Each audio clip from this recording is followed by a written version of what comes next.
Hello everyone, welcome to my independent study skills course where over the next few months we're going to talk about the fundamental skills and how to apply them to your studies, whether that's at GCSE, A-level, uni, or even beyond. Because school may not have prepared you with the independent study skills that you need to successfully manage projects or achieve your study goals, or even know where to begin with effectively studying your course and preparing for the exams. So that's where this series comes in. It's going to be really basic and simple in format, absolutely nothing fancy, just me giving lectures on the details and the practical aspects of organising your studies, where nobody ever tells you actually how to do it all. So it's going to be pretty information dense, and it's going to be in this lecture format, as I will be skimming over the surface of a ton of study skills and techniques. So see this as kind of the starter textbook to get you oriented, to springboard onto knowing how to research the more specific and in-depth stuff that suits you, kind of knowing what to look out for and what's going to actually benefit you, rather than being like, here's the one study skill that will fix everything for you. It's sort of telling you how to assess that for yourself and figure it all out.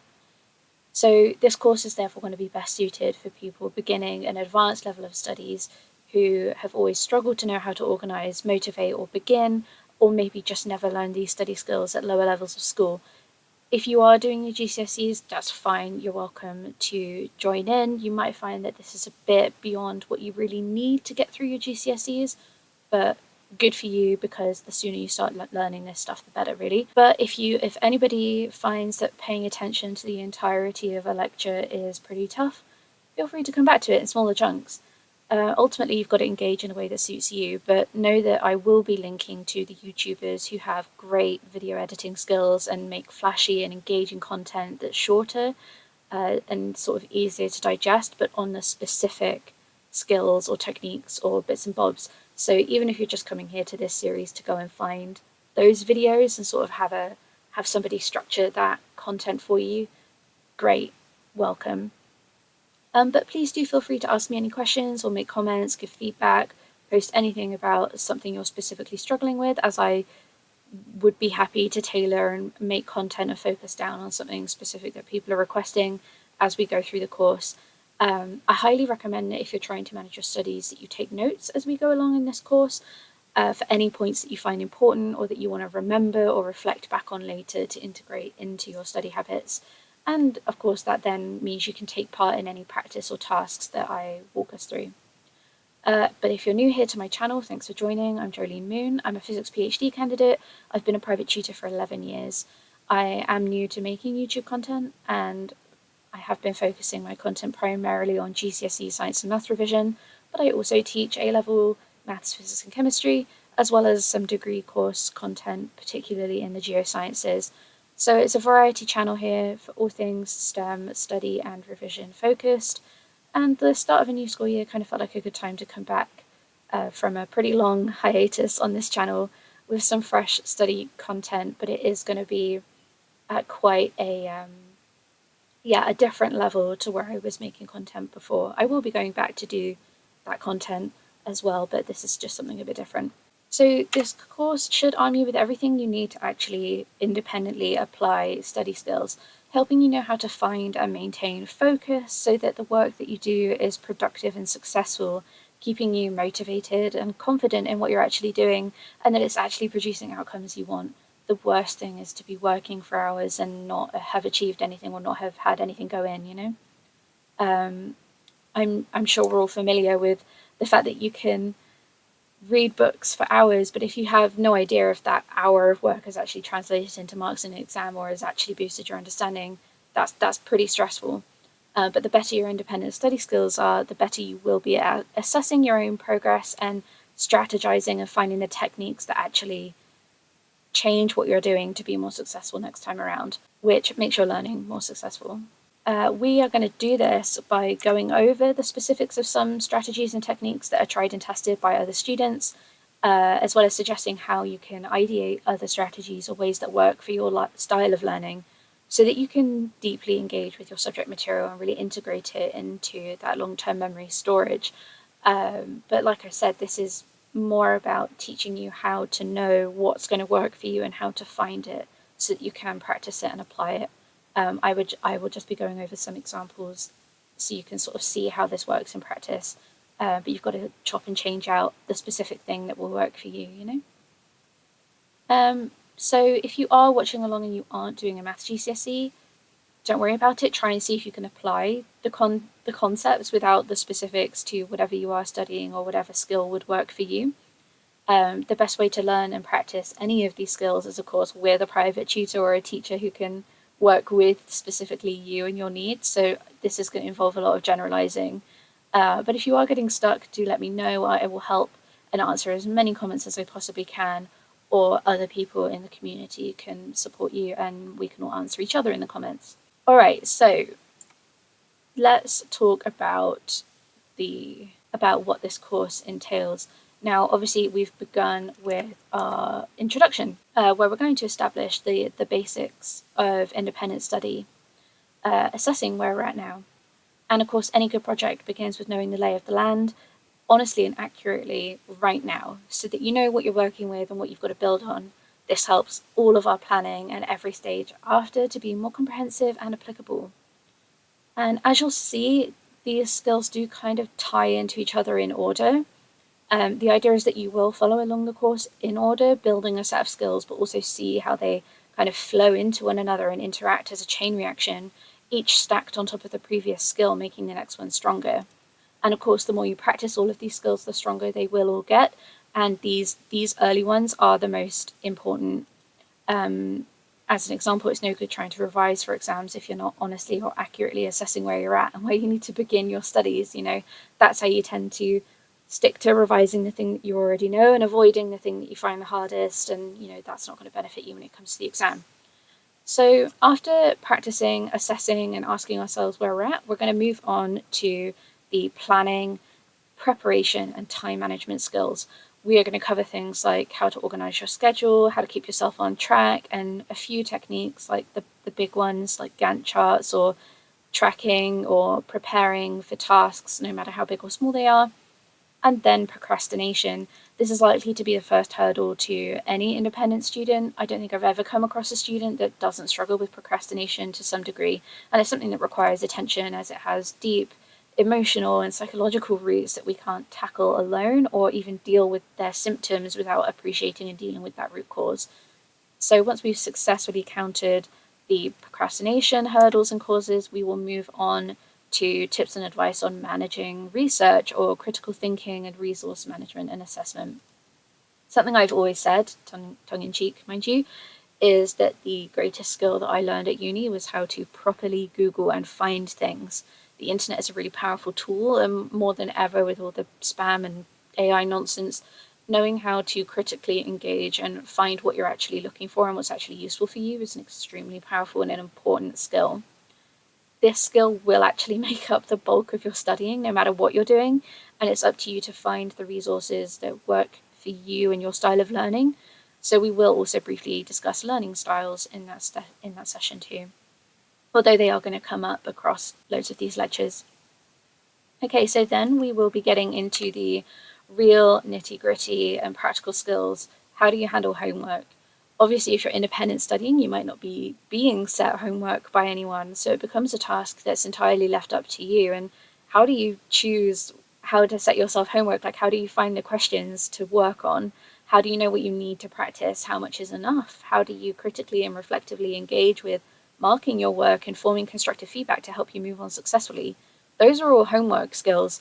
Homework is absolutely vital for learning and storing and processing information, and making sure that you've done enough of it well before you get to exams is going to be critical for success.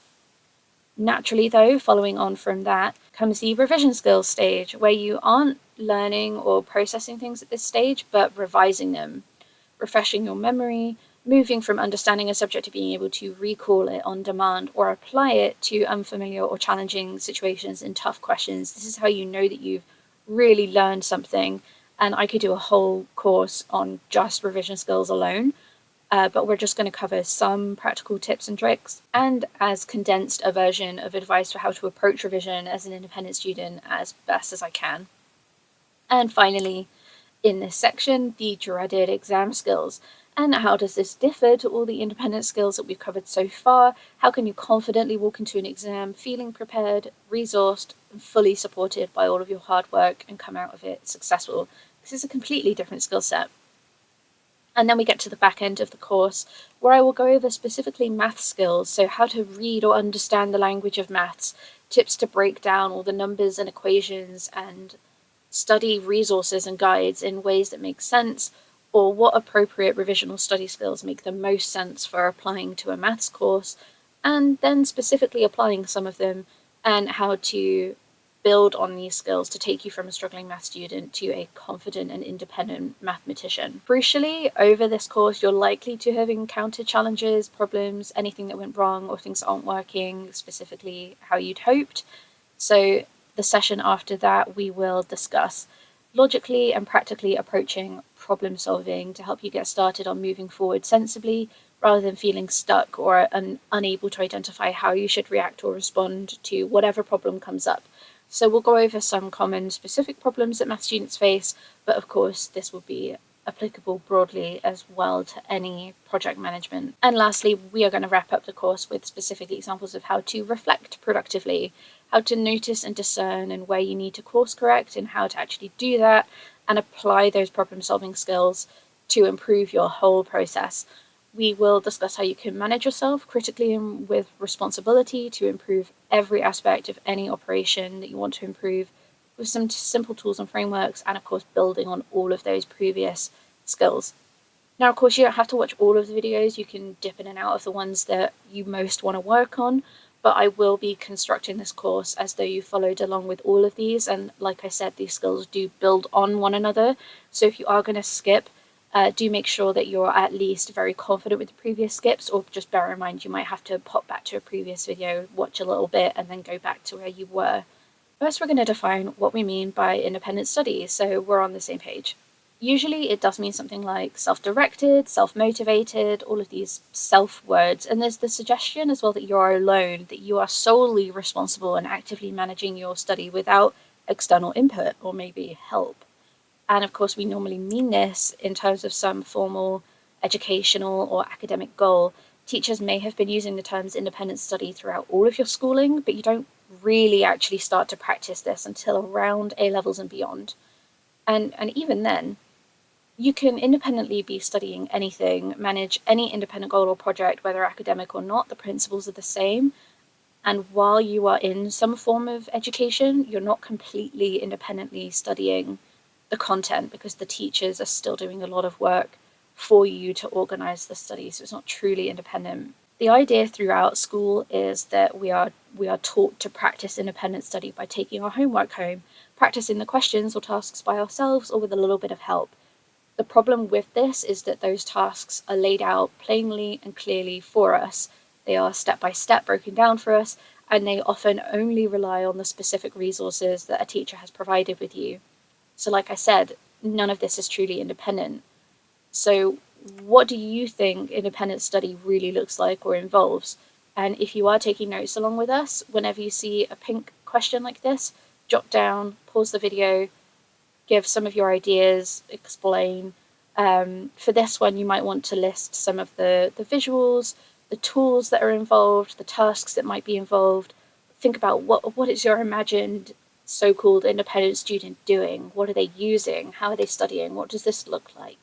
Just take a minute.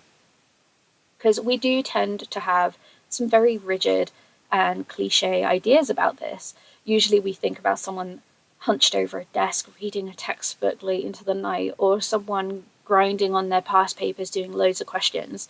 That's normal, and that is sometimes, of course, what studying does look like. But that might not be what works for everyone, or it might not be what we need to do all the time.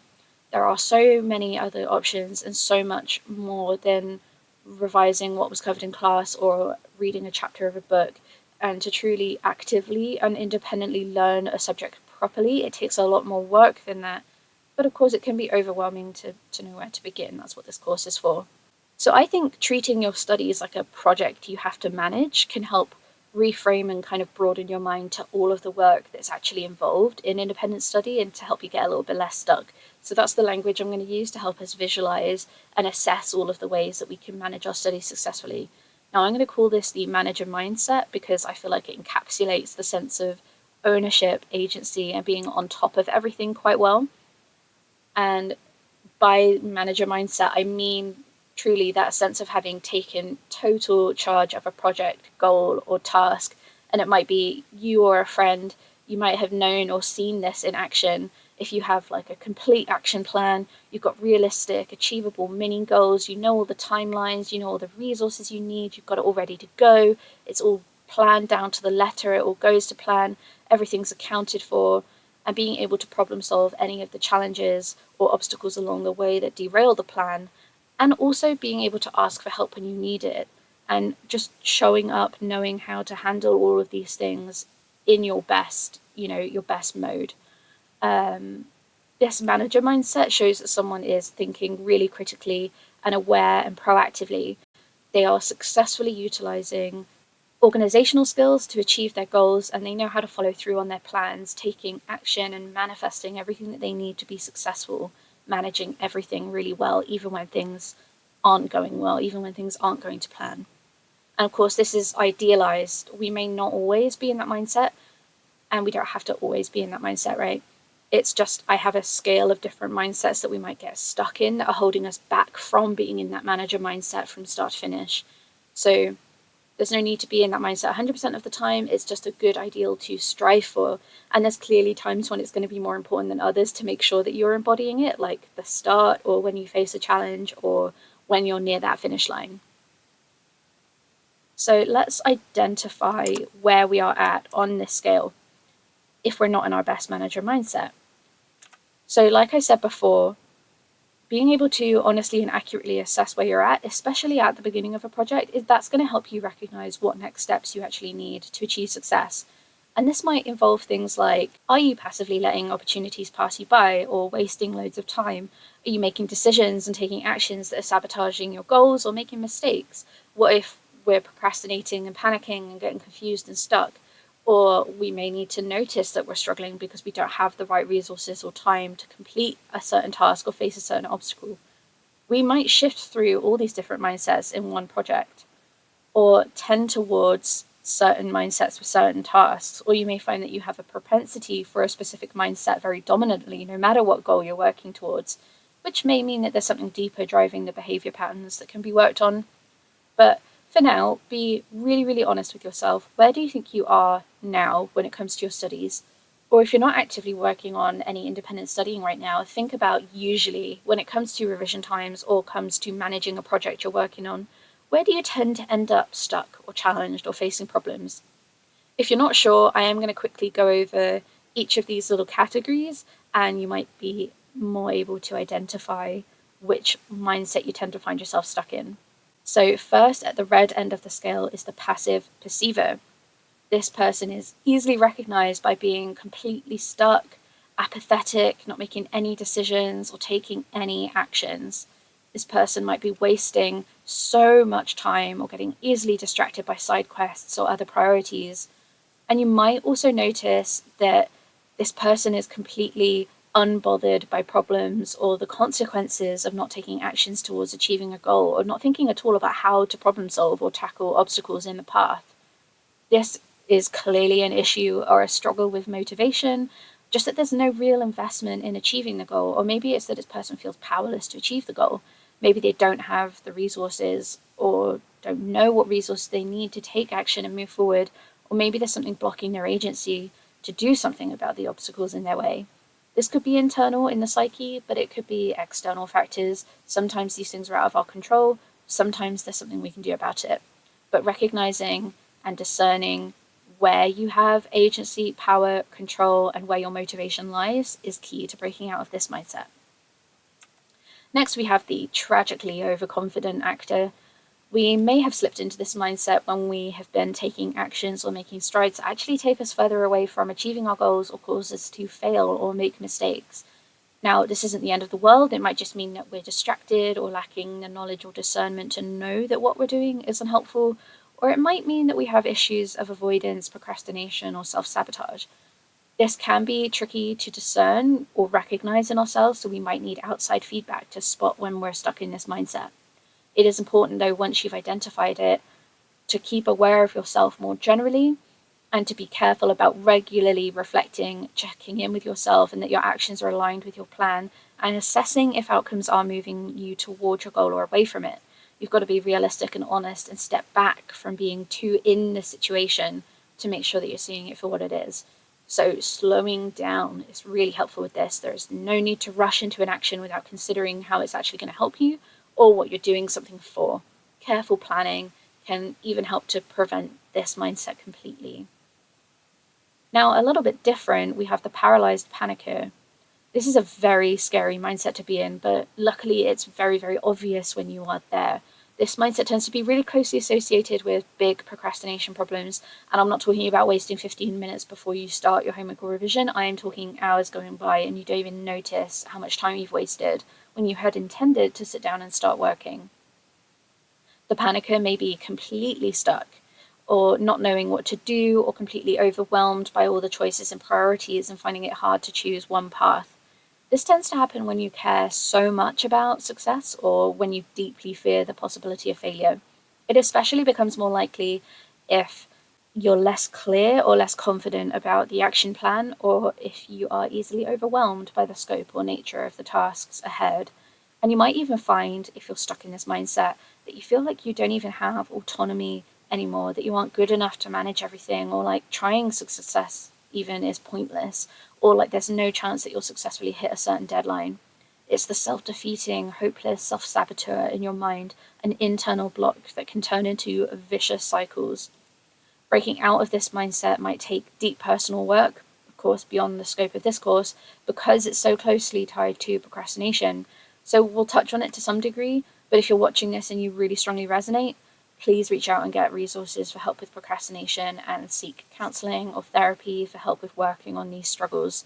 However, a great first step is to just recognize what it looks like and slowly begin building the confidence and resources to get started on tasks quicker and more successfully, interrupting those negative feedback loops and initiate some positive ones instead. Finally, we have the stressed struggler. Now, we all know a stressed struggler if you haven't been it yourself. This is the classic overachiever, the perfectionist, type A, constant busy bee. And you might find that they do consistently achieve success with this mindset, but they might have taken on massive harm to their health along the way, since this mindset comes with huge amounts of stress, struggle, risk taking, and pressure that are all taking a toll on your body, mind, and well being. This mindset is really similar to the Paralysed Panicker in that this is a mindset of someone who deeply cares about the outcome and is trying to manage it down to the minute details, but they might not have all of the tools, skills, or resources to manage everything successfully. They might be so close to achieving that manager mindset, but might find that obstacles and challenges are throwing them for a loop, or that the conditions and circumstances that they need to thrive and find success are never quite reaching it. The stress struggler mindset is complex to tackle, since any tool or resource that you use to help combat the stressful struggle might end up making the project just even more impossible to manage, and it could sabotage the whole thing.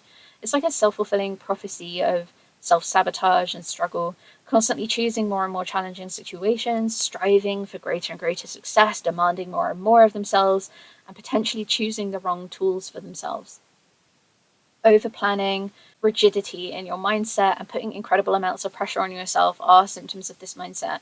And so it's essential to simplify, take the pressure off wherever you can, and be realistic and generous with your resources, and make sure that you're asking for lots of help and support, especially with things like your energy budget and how long things are actually taking you. Again, this mindset could be very specific to the individual and look different to every stress struggler, and it could require tailored help from a professional. So, like with the others, if you resonate really strongly with this and think this mindset is holding you back, do seek support, because this mindset can be actually the most dangerous. Unlike any other mindset, you're risking a lot more than just failure at some project or exam or course. No independent study, project, or goal is worth your health or your well-being. Okay.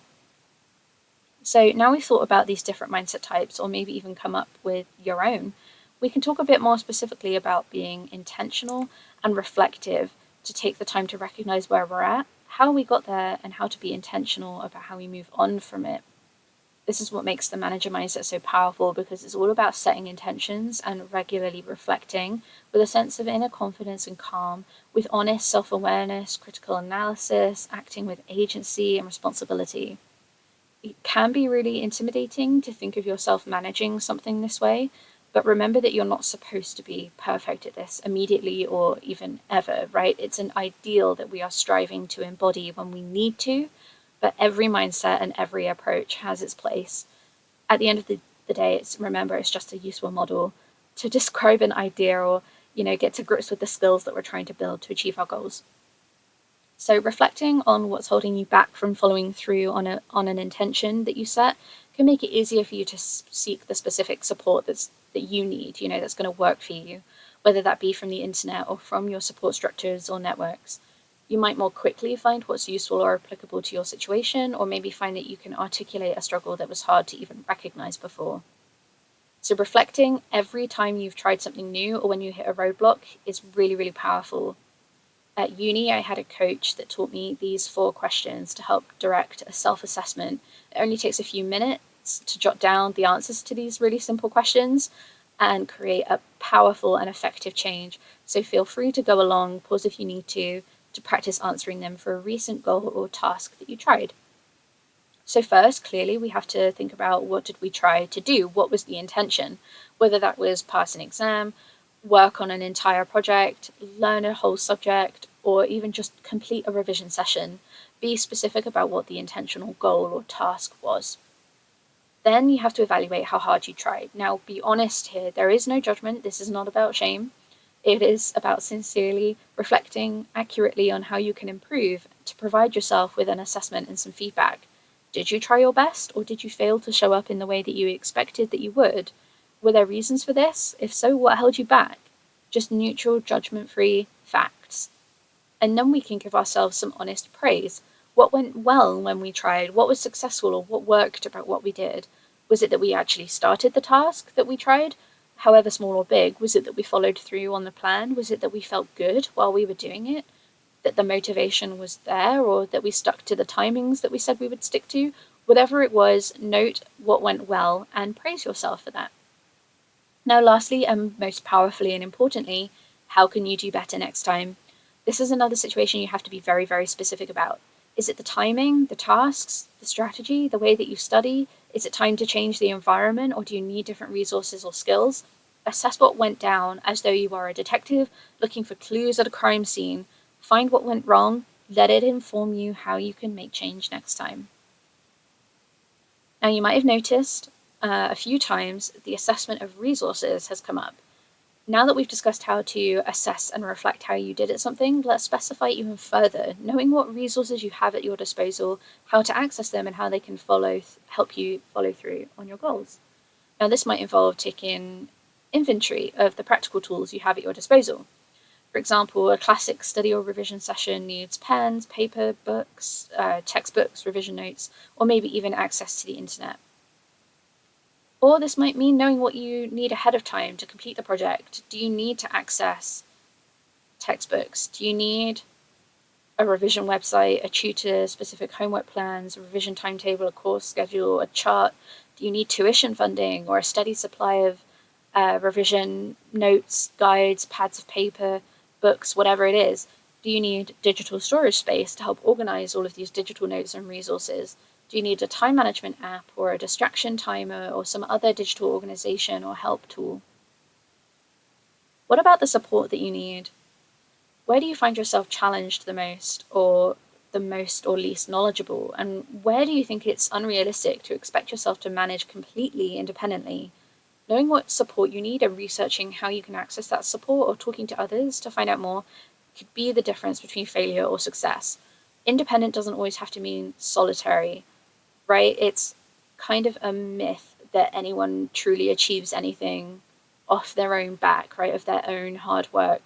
That might be most of how people get things done, but we are always accessing the support of our support structures and networks, right? So be clear about exactly what, why, and how you need support, how it's helping you to achieve your goal, and this can make it easier for others to provide that support, or be clear in how you need to use a specific tool or resource. I also challenge you to expand your definition of what counts as a resource or assistive or supportive technology, because we tend to have a very objectified and tangible view of what a resource is, or a more gadgety and electronic view of what technology means. But truly crafty, creative, innovative, and successful and independent students will recognize all of the potential resources and technologies available to them. I use emotions as an example of kind of rebranding what you think about when you think about technology or resources, because we don't typically frame it as a resource. But remember that emotions contain information about how our body is reacting or processing something, or about our values, our needs, or our reactions to a situation. This is really powerful and useful information, and the internal frameworks that we have to process our emotions, the very, flesh and blood that enables us to access that information, is a very powerful technology that we take for granted every day. So try to see everything around you in a new light. How can your environment, your support network, your resources help you achieve your goals? Do you have a friend that's really good at listening to you explain things and reflecting back to you whether it made any sense or whether you correctly encapsulated a topic? Or do you have a friend who knows you so well that they can help you identify what mindset you might be struggling with? Or someone who is really good at finding obscure time management focusing apps, or managing calendars and making schedules?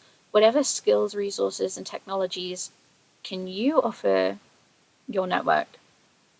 What about what skills, resources, and technologies you can offer your network? We can all support each other's goals and achievements by pooling all of these resources and skills together. So reflect now for a minute or two about what resources you currently have at your disposal and what you currently tend to access for your study. So are you using everything at your disposal to its full potential? Is there more you could use if you had access to it? Is there something that you've needed but you don't have it? Maybe there's a specific tool that you need, or a book full of practice questions that would really help you fill a skills gap or something. Maybe you need feedback or assessment on your work from a friend or a teacher because you struggled to be critical of yourself or see where or how you went wrong. Maybe if you just reached out to a friend, you'd have something available to you that would make all the difference that you don't even know about yet. Or maybe there's a resource or technology that you have that just isn't working for you because it's inaccessible in some kind of different way. Maybe you need an assistive technology or something done differently to suit your specific neurotype or your needs. Now, don't worry if this is overwhelming or hard to think of examples at this point. We're going to talk more about identifying this in the research skills session. So we've gone through some of the practicalities of raising our awareness about being an independent student. Now let's crystallize this by breaking down whatever image we had at the start of this video and now rebuild it. So visualization is really powerful as a motivational tool, especially when you have a preconceived notion of something. Visualization can help prepare the brain to get you into that state of mind. So take a minute or so now to picture yourself in an ideal studying scenario. Are you in a nice, clean, open and empty desk, or are you huddled in a cluttered, cozy workspace with everything you need within arm's reach? Is it quiet, peaceful, airy, light? Is there ambience, music? Or do you need the background chatter of a TV show or podcast you don't really have to listen to? Do you need the paper and weight of physical books, or are you a digital person? What about if you need both? How are you going to make sure you're using each one appropriately? Now, there's no one right way to study, obviously, and what is best depends on you. That's kind of the point. Or it depends on the specific thing that you're studying. So sometimes the books are unavoidable, but equally there are some resources, of course, that you can only access online. But then sometimes having anything digital is too distracting. Equally, we forget that there's a lot more than just the active learning or studying part to a fully rounded, independent study. Taking breaks, looking after yourself, taking good care of your brain, equally as important. So staying refreshed helps you keep your focus, motivation, and ability to concentrate for as long as you need to. It's critical that you know what you need when you need it and give yourself the best chance to perform well. This also means getting enough sleep. And there's unconventional skills and practices for revision or studying that you might not have tried or even thought to try before, that might just be like the trick that works for you. So we're going to discuss specifics, but a few that tend to be common are, the classic revision posters, making PowerPoints to explain a topic that you've been studying, or getting your head down and grinding a ton of practice questions. Or maybe it's about going back and annotating notes, or recording yourself talking and explaining the topic in voice memos. Different practices work better for different brains, and the more you try, the better your exam and learning outcomes are going to be. So don't be afraid to try new and weird stuff. And the more connections that you're making in your brain for the subject that you're studying, the more things you're trying actively, the stronger your understanding and ability to apply it becomes. Now, there's also the unfortunate logistics of it all, the admin side of being independent. This is the time management aspects, the self-discipline to ensure you're not being distracted, incentivizing, motivating, rewarding, encouraging yourself, and keeping yourself focused, prepared, organized, all of these things for everything you need to do. Hopefully, as I've gone through this list, you're kind of thinking of how these apply to you and what you need, or maybe it's sparking ideas of like where you need more support or where you realize you've forgotten to think about this or that you don't know about how this applies to you. That's good. That means that you're reflecting, that means that you're absorbing and you're actively engaged in building your independent study skills. So don't worry if this is all just a big question mark for you at the moment. That's good. We are going to build on that. What's important is that you cannot underestimate the impact and power of good preparation time. If you're spending 20 minutes preparing yourself properly, that can save you hours of wasted, worthless revision that isn't going in. Taking the time to evaluate, assess how you learn best, or prepare yourself to try something new, this could be worth countless hours of a revision strategy that's just not working. Time management, planning, and prep, of course, are all going to be what we discuss next time. So bring along your favorite time management tools, and we're going to have a go at creating some kind of a plan. The final thing to discuss is what underpins all of this, the why of it all. And if you've ever watched a motivational TED Talk or had some life coaching or read a self-help book, you've heard of them talk about your why, your core motivation. It applies everywhere in life, but applying it to your studies, project goal, whatever it is really, really important. Getting through the busy work, the seemingly endless grind, or the really difficult or challenging parts of a project is so much harder if you don't know or appreciate your why. You've got to know ultimately why you're doing something. Whether that's the big why, whether you want to have a certain lifestyle in future, whether you want a certain career, or you have a lifelong goal or dream that you're trying to achieve, or whether you're thinking of all the little whys, wanting to succeed at this exam, needing to get a certain grade for a uni course you want to do, or whatever your next step is, whether learning this thing is going to help you feel good about yourself, or you're trying to build some educational or academic skill to help you feel enabled to complete some other kind of education, whatever it is, whether it was just that you wanted to get through an hour of revision successfully. The why helps remind you that there is a strong incentive that's pulling you through. It reminds you that you're moving towards a destination, and it helps you enjoy the journey along the way. It doesn't matter what it is, it's just as long as it matters to you and connects to you and feels right for you. So have a think, list your whys. Sometimes it is really simple, sometimes it's deeper or more complicated, and sometimes there's forces and pressures beyond your control. Sometimes it may not even be making sense to you why you're doing a certain thing or why you want to, but if you can connect the task or goal that you're working on to your ultimate why, you will have this powerful connection to your drive that you can access whenever you feel your motivation slipping.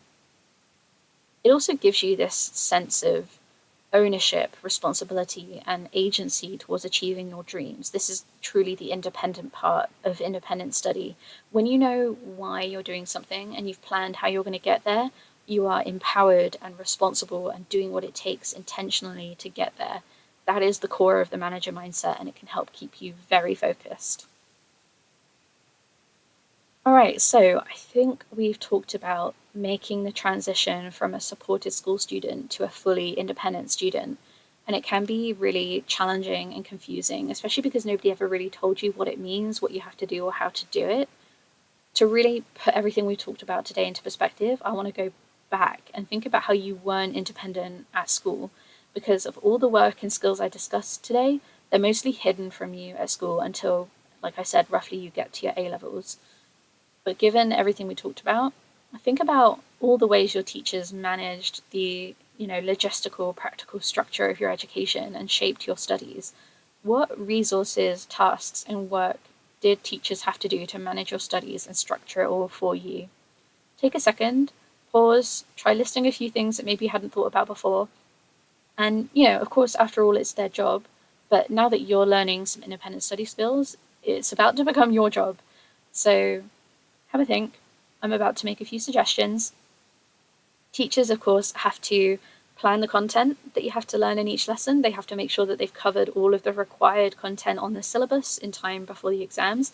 They have to plan homework, the questions included. They have to make worksheets, summary notes, or other kinds of revision tools or tasks. They've got to know the textbooks inside out. They've got to recommend them or other reading or resources. They've got to set deadlines. They've got to assess and provide feedback that is critical and constructive and personalized. And they set tasks at an appropriate level for you to practice and develop your understanding. These skills are not easy, and I'm not suggesting that you have to become a teacher.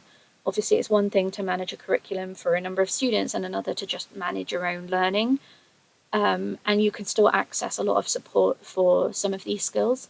But to become truly independently able to study anything you want, just knowing what these skills are and knowing how you would go about building them, knowing that there are these aspects of your learning that are structured, and just having a go at trying to manage some of them for yourself, of course, with the help and support of your educators around you.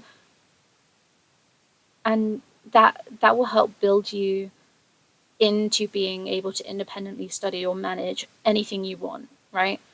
Of course, you don't have to do all of the things I listed all the time. Some of them are out of your control when it comes to formal education anyway, like deadlines or textbooks or whatever, but you're at least going to be equipped to manage the things that are under your control and seek out everything you need and kind of, it's kind of like delegation. Like, you can't independently manage your studies if you don't know what is being taken care of and what your job is. So, like, knowing all of it makes it clearer what your job actually is.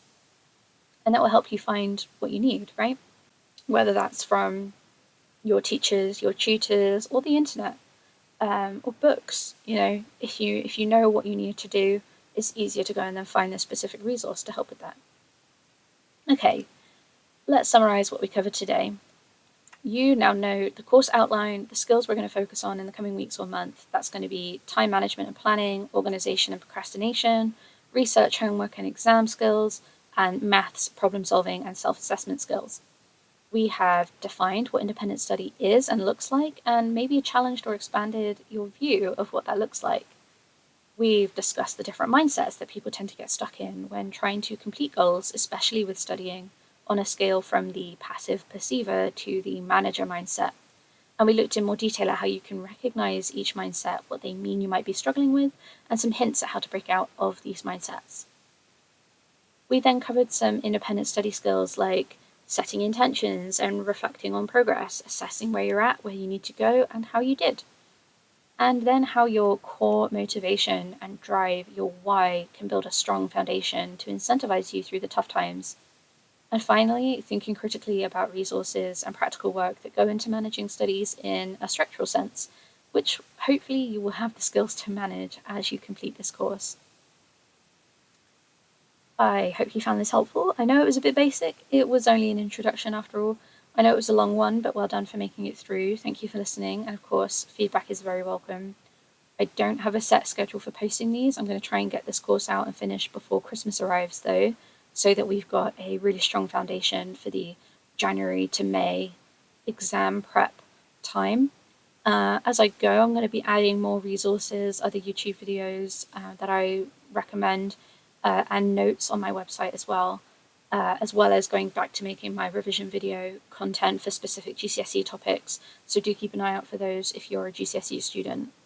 I also have some A-level chemistry videos planned to come out, as well as other chatty revision videos and like general alternative tools.